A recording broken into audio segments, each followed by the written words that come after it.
बाल गंगाधर तिलक ने कहा था कि आजादी हर मनुष्य का जन्मसिद्ध अधिकार है और भारत को यह अधिकार पाने में 200 साल लग गए। नमस्कार, मैं हूं आपके साथ रिपु कुमारी और आप देख रहे हैं यंग तरंग। सबसे पहले आप सभी को इंडिपेंडेंस डे की हार्दिक शुभकामनाएं। आज भारत को आजाद हुए 74 साल पूरे हो गए हैं।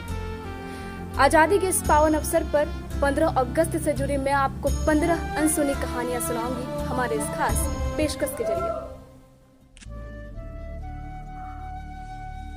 वैसे तो हर साल 15 अगस्त यानी कि इंडिपेंडेंस डे पर भारतीय प्रधानमंत्री लाल किले से झंडा फहराते हैं, लेकिन 15 अगस्त 1947 को ऐसा नहीं हुआ था।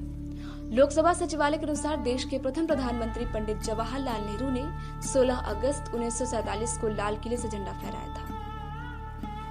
14 अगस्त की मध्यरात्रि को जवाहरलाल नेहरू ने अपना ऐतिहासिक भाषण ट्रस्ट विद डेस्टिनी दिया था। इस भाषण को पूरी दुनिया ने सुना था।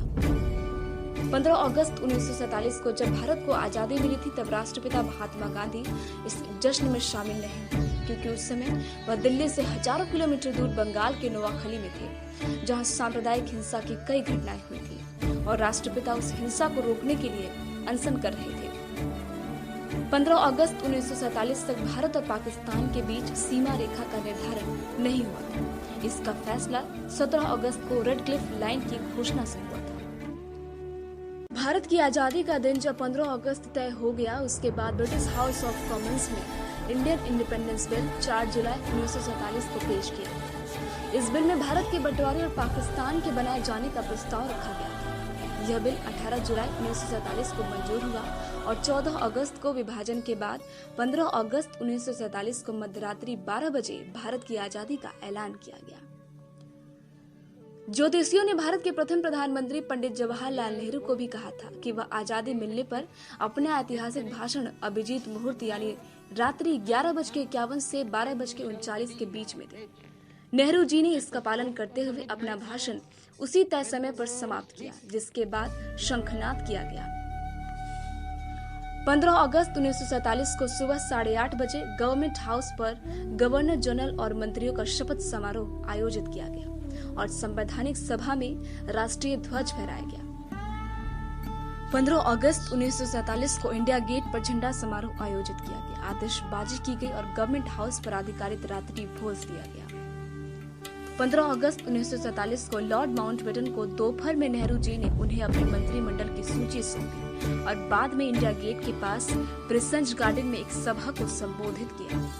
1945 में दूसरे विश्व युद्ध के खत्म होने के समय ब्रिटेन की आर्थिक हालत खराब हो चुकी थी और देश में राजनीतिक संकट भी था। ऐसे में 1945 में हुए चुनावों में लेबर पार्टी ने वादा किया था कि उसकी सरकार बनी तो ब्रिटेन उपनिवेशवाद को खत्म किया जाएगा, यानी भारत सहित कई देशों को आजादी दी जाएगी। लेबर पार्टी की सरकार बनते ही भारत की आजादी की मुहिम शुरू हुई।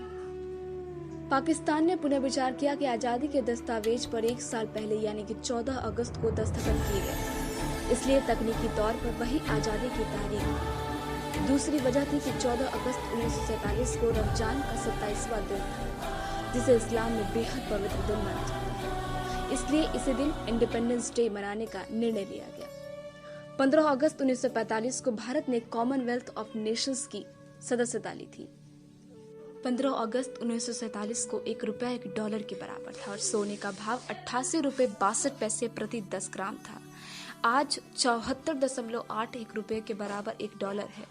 प्रति 10 ग्राम सोने का रेट 52,000 से ऊपर है। भारत 15 अगस्त को आजाद जरूर हो गया, लेकिन उसका अपना कोई राष्ट्रगान नहीं था।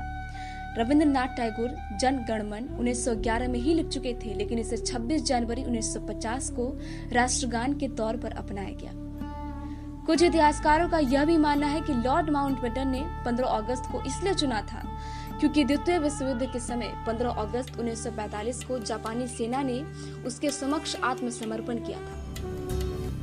आज जिस आजाद हवा में हम सभी सांस ले रहे हैं, वो भारत माँ के उन तमाम सपूतों की देन है जिन्होंने देश की आजादी में अपनी जान न्यौछावर कर दी।